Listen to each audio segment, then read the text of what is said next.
세상에 살면서 이전에 어느 날 나를 찾아오신 하나님을 인격적으로 만남으로써 하나님이 나를 창조하셨고 그 하나님이 나와 함께 하시고 그 하나님이 내 영원한 길을 열어놓으셨다는 믿음으로 서 있다라는 사실을 확인하면서 이 모든 것을 한마디로 줄인 것이 하나님의 섭리라는 단어인 것입니다. 하나님의 섭리는 하루하루 창조를 이루어 가시고 여섯째 날에 사람인 우리를 만드셨다라는 것입니다. 첫째, 우리 인생에 들어오신 하나님의 섭리를 찾아보고자 합니다. 도망자로 광야를 헤매다가 어느 동굴 속에 피해 있던 다윗은 두려움 속에 시편 57편을 기록했습니다. 2절에 이렇게 한마디 고백을 남깁니다. 내가 지존하신 하나님께 부르짖으며 곧 나를 위하여 모든 것을 이루시는 하나님에게로다. 언제요? 도망 다닐 때. 현실은 도망자잖아요. 지금 동굴 속에 숨어 있잖아요. 겨우 하나님이 이 정도 준비해 둔 거야? 라고 볼 수밖에 없는 환경인데 하나님이 나를 위하여 모든 것을 준비하셨다 라고 고백한 것이 다윗의 고백이라는 말씀입니다. 그렇습니다. 우리가 하나님의 모든 섭리 안에서 세상이 움직여가고 있다는 사실을 믿고 받아들일 때 다윗의 고백이 오늘 나의 고백이 되는 줄로 믿습니다. 사도신경으로 신앙 고백을 했지만 그것을 한마디로 줄이면 바로 시편 57편에 있는 다윗이 고백했던 나를 위하여 모든 것을 이루시는 분이 하나님이십니다. 이것이 우리의 신앙 고백인 것입니다. 병들면 저주받는 게 아니에요. 가난해지면 저주받는 게 아니에요. 그 속에 하나님의 섭리, 하나님의 뜻이 숨겨져 있다는 거예요. 모든 일 속에는 하나님의 섭리의 은혜와 역사가 진행되고 있다는 사실을 믿는 믿음이 필요한 것입니다. 그렇습니다. 누가? 비서가 그러면 이거 당연한 거죠. 근데 회장님이 나를 위해서 일 처리해 주신다는 거예요. 말단 사원이 나를 위해서. 피조물인 나 같은 것을 위해서 하나님이 일처리를 해주고 계신다라는 것입니다. 두 번째, 천지를 하나님이 창조하셨습니다. 모든 것을 하나님이 만드셨다. 이것을 선포하는 것이 창조 섭리의 신앙입니다. 그 창조 또한 하나님의 섭리 안에서 조성되었다는 사실을 우리는 말씀을 통해서 받아들이고 믿고 있는 것입니다. 하나님은 창조주이십니다. 빅뱅, 우연히 우주의 빅뱅의 사건 가운데 떨어져 나온 운석 하나가 지구가 됐다는 거예요. 우연히. 이게 과학이 얘기해 줄 수 있는 답변이에요. 우연히 그렇게 됐다. 그러나 우리는 믿습니다. 하나님이 창조하셨다. 자, 이 하늘을 보겠습니다. 뭐가 있어요? 땅과 하늘 사이에? 뭐가 있죠? 넌센스 퀴즈? 과가 있죠. 과. 땅과 하늘 사이에. 이 땅과 하늘 사이에 뭐예요? 사람들은 땅과 하늘 사이에는 비어있다고 생각을 해요.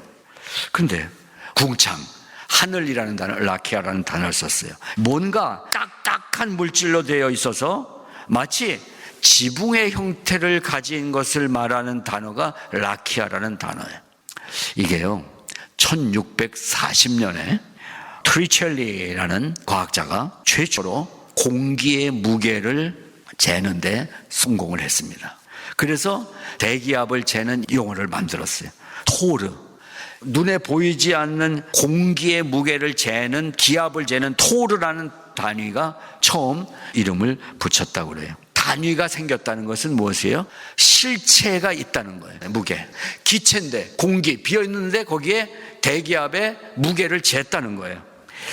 기체가 고체로 바뀌고 액체로 바뀌잖아요. 물이 수증기가 올라가서 물이 내려오고 형태가 다르지 이 압력과 무게는 존재한다라는 것을 얘기를 합니다. 그래서 라키아라고 표현한 히브리어, 이 말이 공기로 채워져 있는 실체, 이것을 표현하면서 라키아 하늘이다 라고 얘기한 거예요. 그렇습니다. 이 하늘이라고 표현되어 있는 라키아라는 단어 안에서 우리는 하나님의 창조를 좀 더 볼 수가 있는데요. 천지 창조, 하나님의 뜻에 의해서 진행이 됐고요.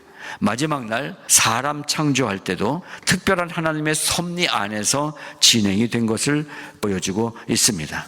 창세기 1장 27절에 보면 하나님이 자기 형상 곧 하나님의 형상대로 사람을 창조하시되 남자와 여자를 창조하셨다라고 말씀하십니다.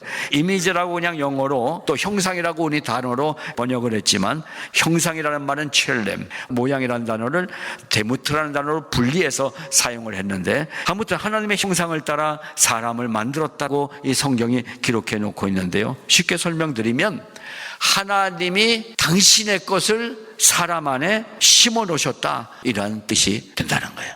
그렇다면 도대체 무엇을 심어 놨을까요? 우리 안에. 그것은요, 하나님이 하실 수 있는 일을 인간인 우리에게 하나님의 것을 심어 놓음으로써 하나님이 하실 일을 우리로 하여금 할 수 있도록 해주셨다. 어떻게?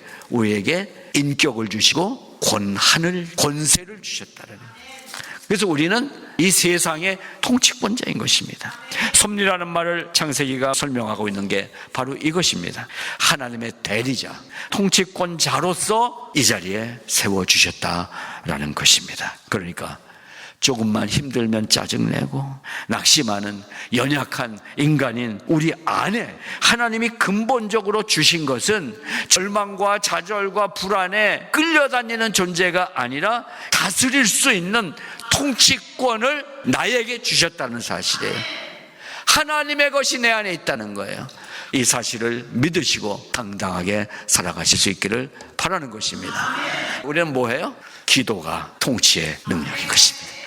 그래서 저는 기도할 때마다 이 기도를 빠지지 않습니다. 하나님 아버지, 우리 성화의 성도들에게 기도의 권세를 주시옵소서, 기도의 능력을 주시옵소서. 하나님이 이 통치자의 권세를 힘센 사자나 호랑이에게 준 게 아니에요. 덩치가 큰 코끼리에게 준 게 아니에요. 이렇게 연약한 나에게 기도의 권세를 주셨다.